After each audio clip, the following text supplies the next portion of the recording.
Simplified Chaos, episode 60. Life is beautiful and full of chaos. And it can get slightly out of hand if that shit's not tamed. We're here to share how to simplify the little things to help you lead a more intentional life. This is Simplified Chaos.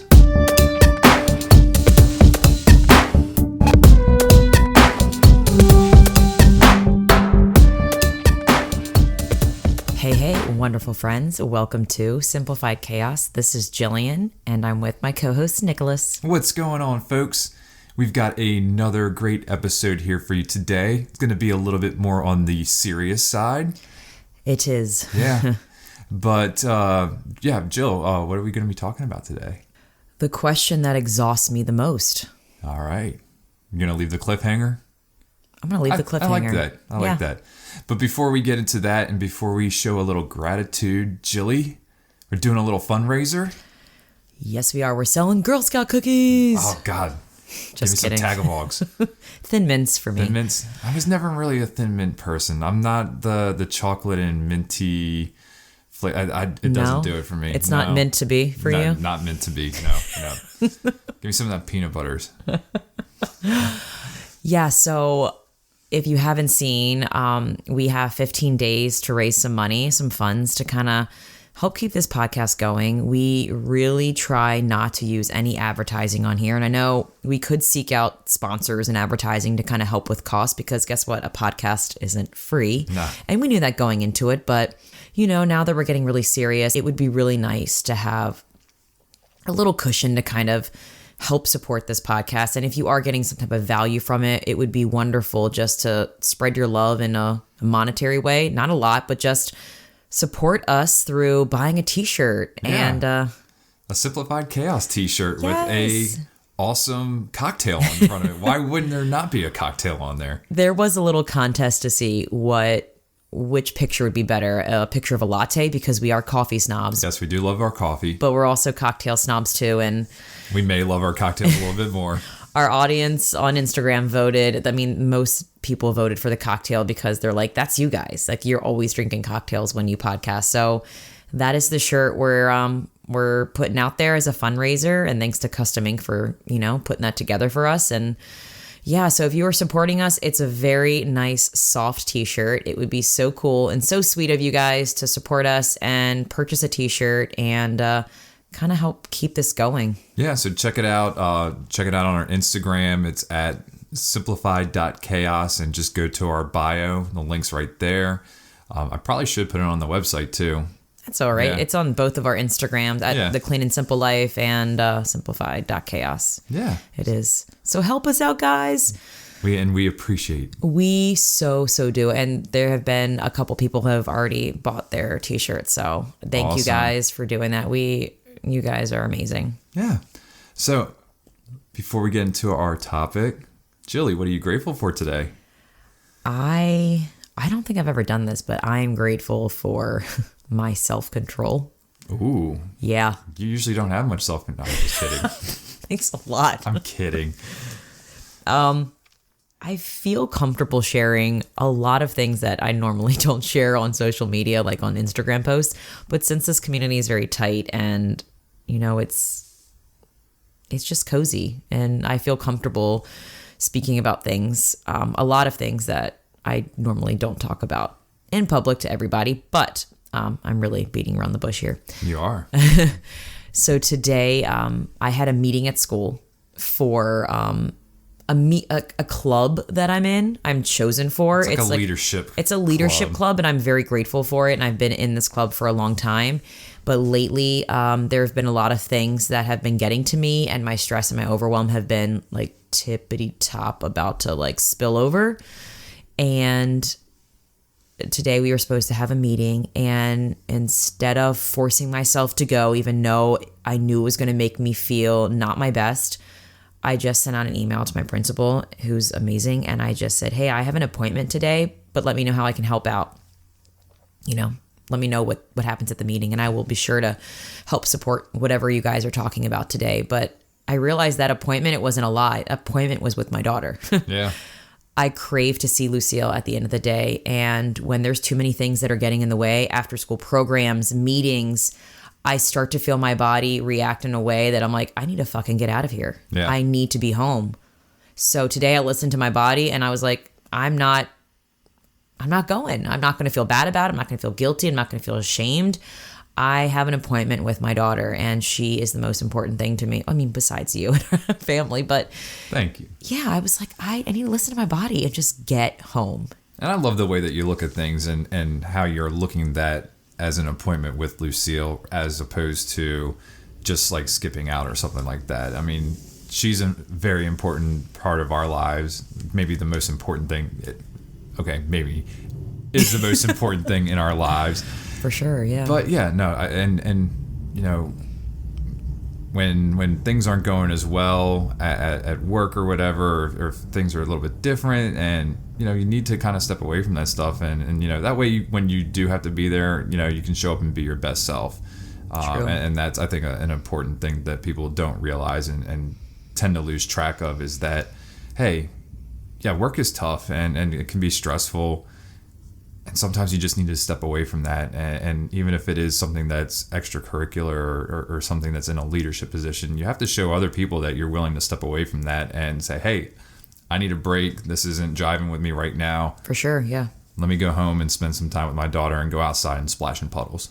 And I think before I feel the need to kind of explain myself all the time, when really I was just like, I have an appointment. Like, if they want to ask more, I will be happy to say, yeah, that was with my daughter. Do you think they're going to say something about that? Anybody would question exactly. That. So, yes. If they did, yes. Well, if they did, then I know that that's okay. They don't understand. And, but anyway, I wanted to share that in case anyone else was feeling in a similar space where they're stressed or overwhelmed and they feel obligatory to do all of the things and be the person that everybody needs, but really, like, you're most important, and sometimes that involves stepping away and doing what you feel called to do versus feeling what you think you're supposed to do. Absolutely. So yeah, enough about me. What are you grateful for, hon? Well, mine's on the complete opposite end of the spectrum. Okay. Because mine's just like nonsensical banter with friends. So went to the Maryland-Nebraska game, basketball, on Tuesday night with some really close friends, guys I've known my whole life and tend to have nonsensical conversations with all the time. And it was a game, we always bet on these games, and we bet on the spread, and of course my buddy who's a Nebraska fan always wins because Maryland never seems to cover the spread against Nebraska. That was besides the point. We're trying to figure out a way to do a bet where somebody, if they lose the bet, has to spend 24 hours in a Waffle House, which is ridiculous. Which I think is the greatest thing for a bet ever. I mean, to spend 24 hours in a Waffle House, you have to go through 3 people's shifts. I feel like this should be documented. Like, 100%, all of the conversations 100%. and people you meet. This could be a YouTube. Nobody steal my idea. We have to make this happen first. But anyways, the whole idea was, at this point we were talking about, somebody threw a paper airplane on the basketball court. They stopped the game and said the next time something goes on the court, there's going to be a technical foul, which gets our minds going in all different directions. And for some reason, like, the thing that was brought up was like, can we throw a shoe on the court from where we were? And we were in the upper level. To me, I think it's possible. I think that I can easily get a shoe on the court, but 2 of my friends thought that we couldn't. Prove it. Well, that was what was going. And my one buddy was like, I can absolutely do this, and was like ready to take the bet. But of course, who throws a shoe, honestly? And especially at a basketball game where you can get kicked out. I mean, it's not even about the shoe at that point. He loved the shoe that he was wearing. But it gets us talking about, how would you throw it? There was a catwalk that we could possibly throw it over, but it was a little bit more risky. If you hit something, then you probably wouldn't make it. Or if you threw it at it and then make sure it had a trajectory. Like, we got into this conversation and it continued until we got to the car. And it was just fun. And I appreciate that stuff. It makes me laugh. It's silly. It's nonsensical, but it's just it's us hanging out with our boys and just having a good time. And, you know, the game was a lot closer than we wanted it to be, and Maryland ended up pulling it out. But it was just a fun evening with the guys, and you know, I thank you for, you know, we've talked about time apart and, you know, how that's healthy for our relationship, and we live that. Like, you know, you're getting ready to go to Texas. You'll be in Texas when this podcast comes out for a teachers conference. You're going to have some, you know, opportunity to do some learning, and it's great. You know, I think it's awesome that you're looking to build your skills and find different strategies for teaching. And I gotta remotivate the hell out of myself. Yeah. You know? Yeah. So thank you. You're welcome. All right. So enough with showing some gratitude. Jilly, you've left him on a cliffhanger. Yeah. What is this question that you keep getting that you need to talk about? Our audience was really adamant about us podcasting about this because I had brought it up and I have written a blog post about this. But today we are tackling a tough question, and I don't know if it's tough for both male and female, but it's definitely tough for me, for females. The question that pertains basically to the what's next mentality that I think we all face, you know. It could be about like, when are you getting married? When are you moving in together? But this specific question is about kids. Yes. We have Lucille, and now the question is, when are you having another kid? When are you having another kid? And I've heard all different kinds of versions of this question. Sometimes it's not even a question, it's a statement. So you're having another kid? Not sure. I'm not really sure yet. Yeah. You gotta have another kid. Like, Lucille needs a sibling. And again, I go into detail about all the different ways this question or topic has been presented to me. And the reason why I had to write about it is because that was my way of processing it. And it got to a point where I was extremely, extremely overwhelmed and stressed and sad and confused and all of the mixed emotions all fucking together. I remember when it happened because I walked in the house and you just had a complete different look to you. And I thought you were sick at first. Like, you know, you just looked completely worn out. And I read your blog post. And because I don't think we even really got into all the crazy details about, what happened that day. But I mean, for me, it's very eye opening. And, you know, I obviously have my perspective, which I'll share with you. But I think, you know, it's probably good to kind of dive into to know what exactly happened. And this podcast is all about simplifying the chaos in life. And sometimes that is a specific question or a topic. And for right now, that's exactly what was happening. And it's still kind of lingering in this season of life, but I feel so much more comfortable and confident in answering that question now because I processed it, because I've sought support, and because I've kind of formatted questions to kind of help me decide what's best for me. But what really was like the tipping point was that I had an epic meltdown in my car on the way home from work. Clearly, yeah, I can't picture this. Like, I read about it and I still like. You know, I've seen you sad and upset before, but what you wrote and what you described was something that I know I've never seen. I can't imagine. And then, you know, I feel so many different emotions about it. You know, I feel sad. I feel, that I could have been there sooner, that we could have had this conversation earlier. But, you know, you never want something to get to that point.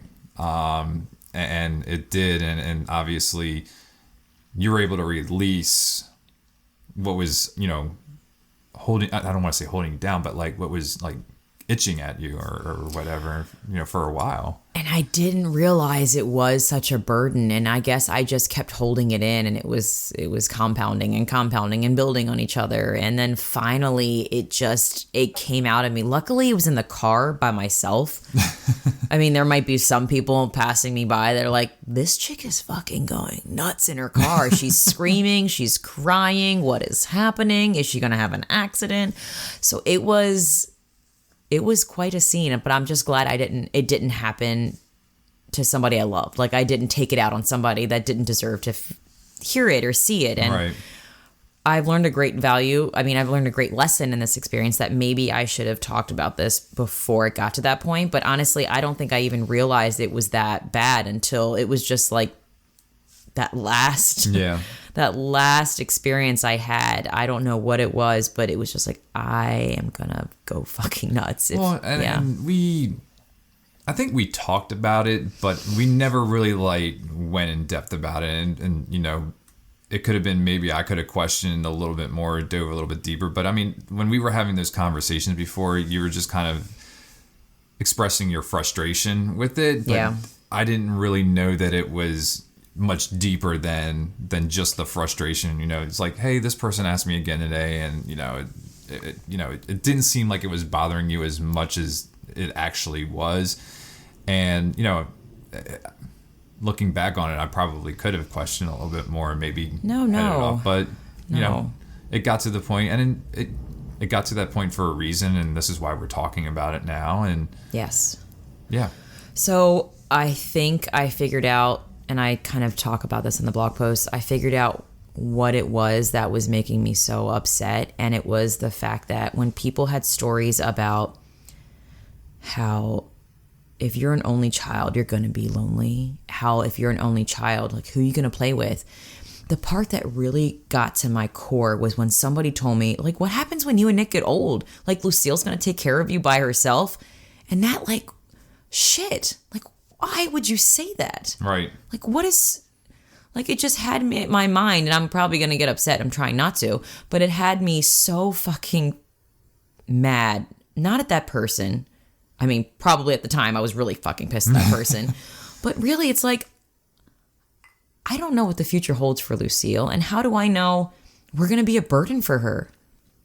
There are so many fucking unknowns in this topic. And it's so many hypothetical questions. And I even talk about that. And I kept processing and creating these stories.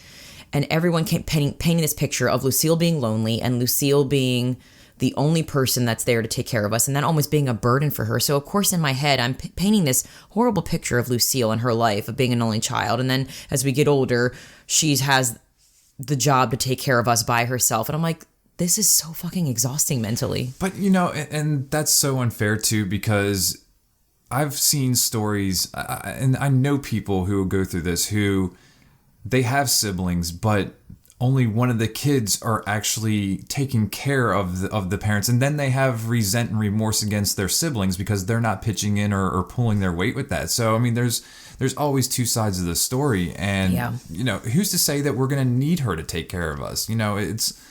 We're talking about what, 40 years from now, 50 years from now, who knows? And who knows what technology and stuff's gonna be? I mean, like, there's so many things that can change. And it's so unfair that somebody would put that stress and that burden on you and make you feel like you're doing things wrong or question, make you question what you believe in. Like, I think that's absolutely a dick move, for lack of a better term. I was giving other people way too much power over my thoughts. Like, that was not on them, it was on me. And it took me a while to reflect on that they were not doing anything wrong. This was all me. I had to strengthen myself and get really clear on what I wanted. Yeah. Because that's why it was affecting me. Their stories, their narratives were affecting what I thought was best. And it got to me. It got to me really bad because I have no idea what it's like as an only child. I've always had a sibling my whole life. Mm-hmm. So, of course, I'm like, well, I don't know what it's like to be an only child. Like, what if I'm doing something horrible to Lucille and her future?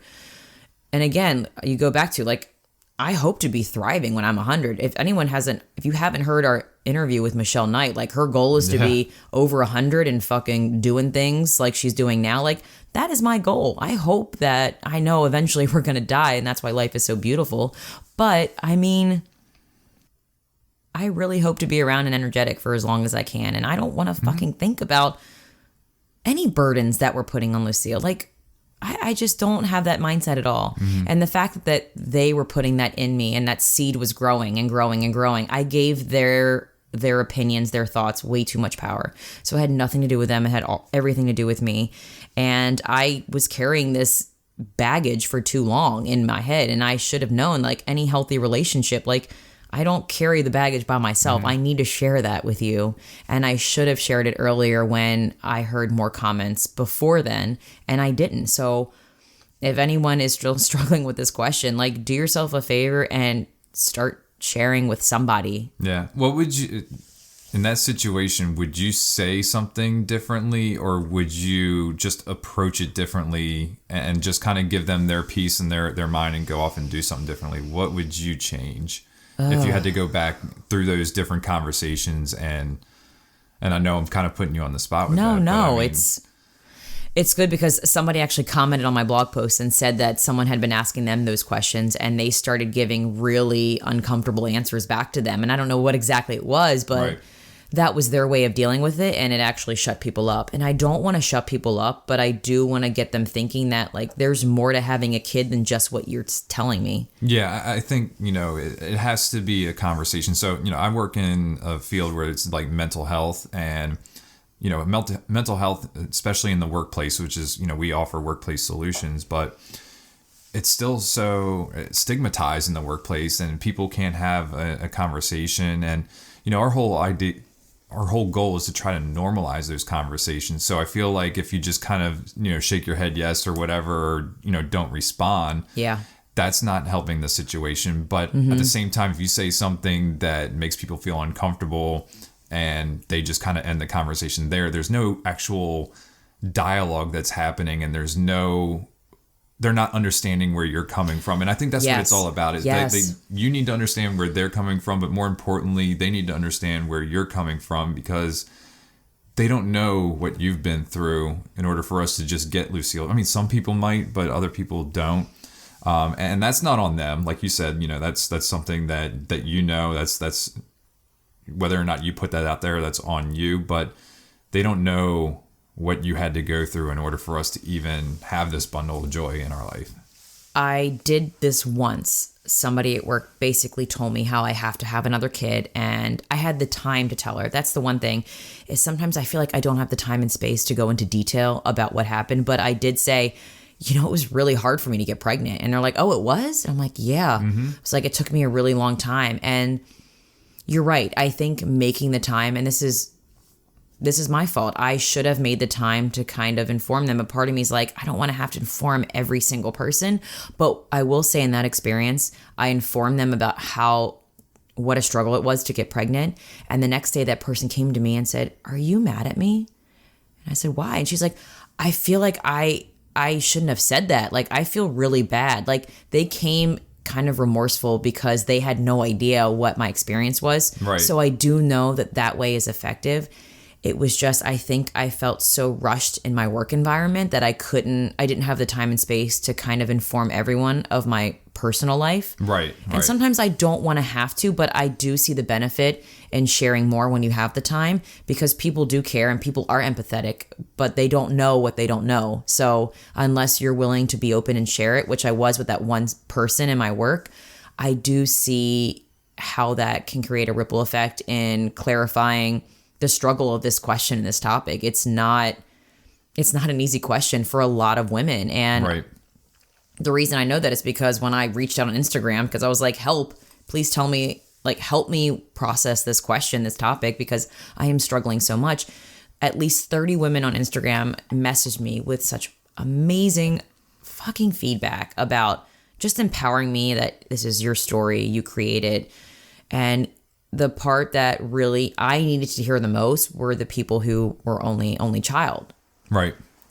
They were just saying, my life was amazing. I didn't have any siblings, but that didn't affect like my life. Like, I was still happy. I'm thriving. And that they're not mad at their parents or anything like that for only having one. Yeah.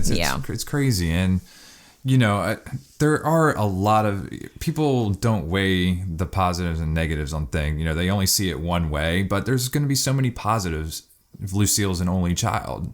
We can show her more attention. There's more time for us to do more activities with her. And she's going to have friends. We're going to be able to get her in front of a lot of people. And, it's going to be a lot easier for us to help guide her and show her that attention as parents, and I think that's an important thing too, is being able to show kids attention when they need it. So, she's going to have certain advantages that kids who have brothers and sisters, multiple siblings won't have. And then there's going to be some disadvantages that she's going to have. So, I mean, I know. I guess it is what it is. At this point, I'm just tired of justifying why I want one kid. I just want to be like, I want one kid because she makes me happy. Like, can that just be the statement that I say? Yeah, you can absolutely say that. And if anybody wants to dive deeper, you can have that conversation. Yes. But I think for most people, that'll be enough.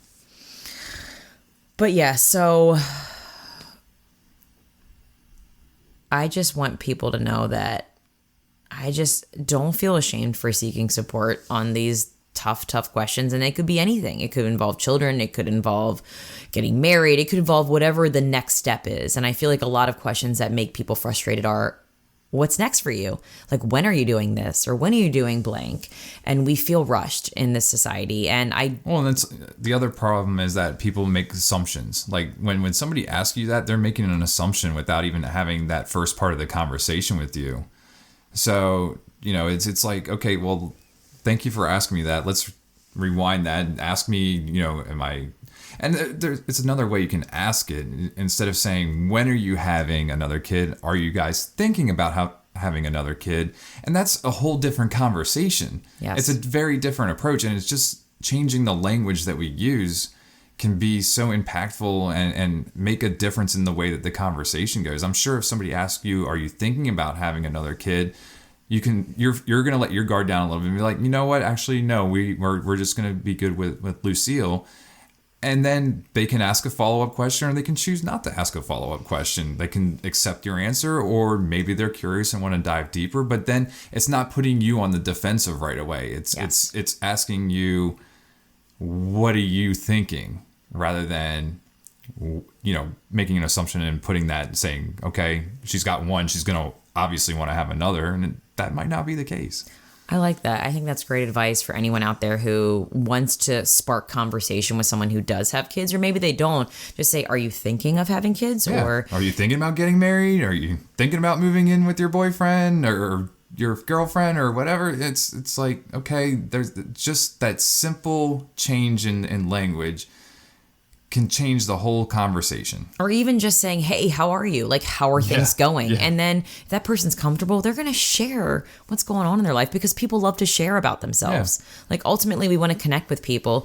So maybe not even saying what is typically next in life, because sometimes I feel like people don't always want to be reminded of this is typically what people do next, because so maybe they don't even want to hear that. Maybe just saying, how's life? Like, what's new? I think it's a great way to approach it. Like, just saying, what's new? Well, and also on the other side of it is, a lot of times people don't even know what the fuck is next. Like, it's just like, okay, thanks for making me feel like shit because I don't know what I'm going to do next.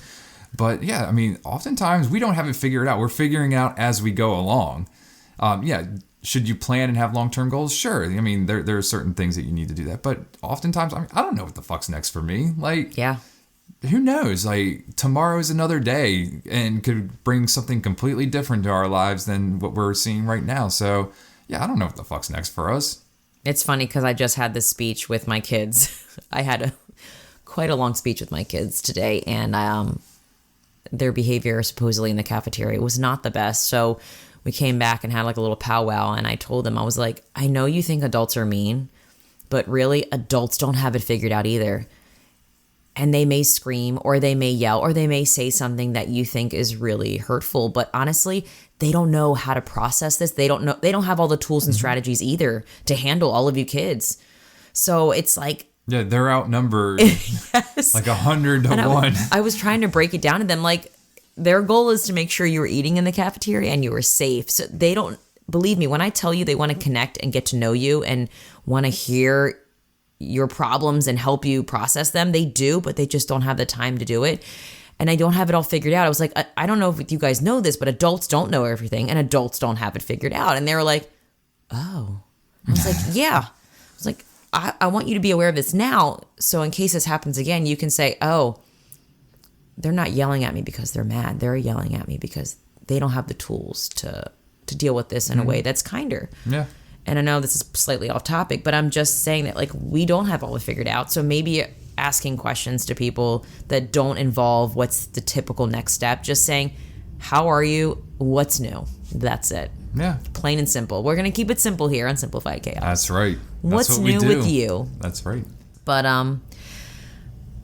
yeah, I don't know how much longer I want to dive into this topic because I wrote a lot of it on my blog post, which will... That'll be in the show notes for show. It will, but I did want to just say really quick the kind of questions that I developed that gave me a lot of clarity on this topic because I needed some kind of guidance. So question 1 was, would having more children make my life better? What do you think, Nick? Yeah. No, I'm just kidding. Number 2, do I want to go through the process of having another child? Right now, it's a hell no. It was really tough for me. It was very tough for you, and there's been no indication that it would be any easier this next time around. So, even though I hear stories, sometimes you get you know pregnant what? really fast, and it's like, yeah, but maybe I just... And that was something I was thinking about today, too, is like, okay, we know what you went through when we were trying to conceive Lucille. But now we're adding Lucille into the mix. So imagine going through everything that you went through before, but also being responsible for her. And that would just, the stress would just go through the roof. And I do not want to see you go through that again. I mean, I know how tough it was for you the first time. I mean, we were ready to pack up our life and move to the West Coast because of just how difficult it was. Yeah. And now we add Lucille into the mix, and you know, if we had to go through that again, I can just, you know, imagine, and I don't want you to go through that again. Like it was tough. So I appreciate that, honey. yeah. And number 3 was, would I feel incomplete or less of a woman only having one child? And I definitely would not. And this is how I'm feeling now, and I know it could change. Right. But really, these 3 questions have helped bring confidence to my decision. It helps bring some clarity to what I want in life, and it helps simplify the fucking chaos of this topic and this question. And I'm still hurting a little bit sometimes when I hear comments, but I feel more equipped handling it now because I feel like I have the tools and the verbiage and the vocabulary ready to go. And as a husband, I feel more equipped to handle that conversation with you now that I know what you went through just a couple of weeks ago, and you know, we've had a deeper conversation about it. So I think I know the right questions to ask at that time to hopefully not that you're not getting to that point anymore. I appreciate that. And it's funny because I really didn't process like what kind of questions to ask people who may be married or who may have just had a baby, but I do know that I definitely don't ask, when are you having another kid? So I'm glad we kind of talked about this right now. This is like the first time we really process it together, because now there are some people at work who have had just a kid or have just gotten married. And instead of asking, are you thinking of having kids, which could be okay, but I know that if somebody has had multiple miscarriages, which I am aware that there are people that I know that have had that, I'm just going to say, how are you doing? And like, what's new? And usually they are open to share if I just say, what's new? So that I'm going to use, that is in my toolbox now for any woman who maybe is just married or going through things that I may not be aware of. So thank you, honey, for letting me process this question on the podcast in front of all our friends and listeners. And we hope that, you know, people are able to take something away from this one. I know this is a difficult subject for you to talk about, and I'm sure a lot of folks appreciate you opening up and, you know, being yourself and really just, you know, diving into this important topic. So I think your resource is your blog post. I do have one more. Oh, you do have another one. Sure. One of our listeners, shout out to Stephanie. She read my blog post, I'm assuming, and she DM'd me on Instagram a post that was from @Haley Chevener. I hope I'm pronouncing it right, but we will tag her handle in the show notes. She had this phenomenal blog Instagram post, and this is basically what it said. If you're going to ask if she will have another child, be open to discussing, and here's the list: her miscarriage, her infertility, her postpartum depression, her financial concerns, her birth trauma, her health issues, her lack of family support, her disinterest, her unhealthy relationship. And it just goes on and on about things that come up when you talk about having another kid or just having a kid. And there's a couple on there that you went through. There's multiple. Yes. It's not just one thing. So I feel like that question is such a heavy and loaded question. So if you are asking that, be prepared to have that conversation. Exactly. Yeah. And I love that you just put that out there, because all of those things are what people are feeling, and it's happening so much more than we think in women now. Oh yeah. And the other thing is, I think more women are more comfortable stepping up and talking about it. And I think the more that we talk about it, again, kind of like what I went back and said, it normalizes the conversation, and people need to be educated on it. So we need to keep talking about it until people understand. And I'm all about doing it in a kind way. I don't want to be bitchy. Right. I don't want to be a dick about it, but I do want to, you're right. I need to stop being quiet and shaking my head and just tell people what it is they're asking. That's a very loaded question now. So just be mindful of that when you ask that to anybody else, because there's a lot of things that are behind that. Oh yeah. Cool. All right. Quote of the day, Jilly. What do you got for us? I found this on mindset.therapy. It's and it's somebody I wasn't following on Instagram, but I found it and I was like, yes. Okay. So here's the quote. It's kind of long, but it was... Ooh, you got a long quote today. It was on point for what our discussion was. Give it to us.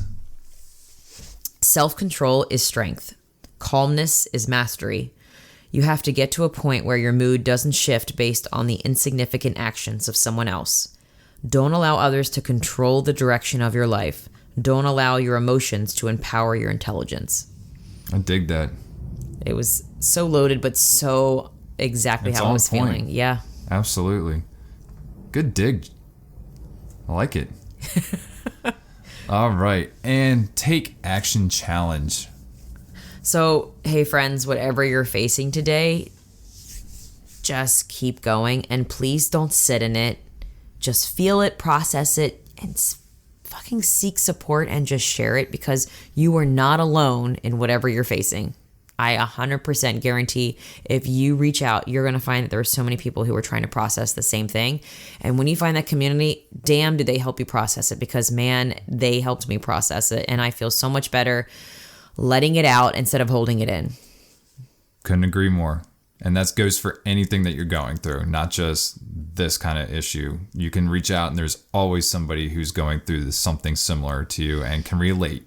Yes. So seek those people out and form a group and talk about it, and things will get better. Yes, and please learn from my mistakes, and hopefully this is some kind of nugget of wisdom in here can help you in your life. Absolutely. All right, folks, that's going to do it for today's episode. Remember, if you like this episode, please share it with a friend or on social media, because sharing sparks a conversation. Conversation leads to action, and action is how we're able to live a happy and intentional as hell lifestyle. We want to thank you all for listening today, and we will see you again next week. See you later, guys.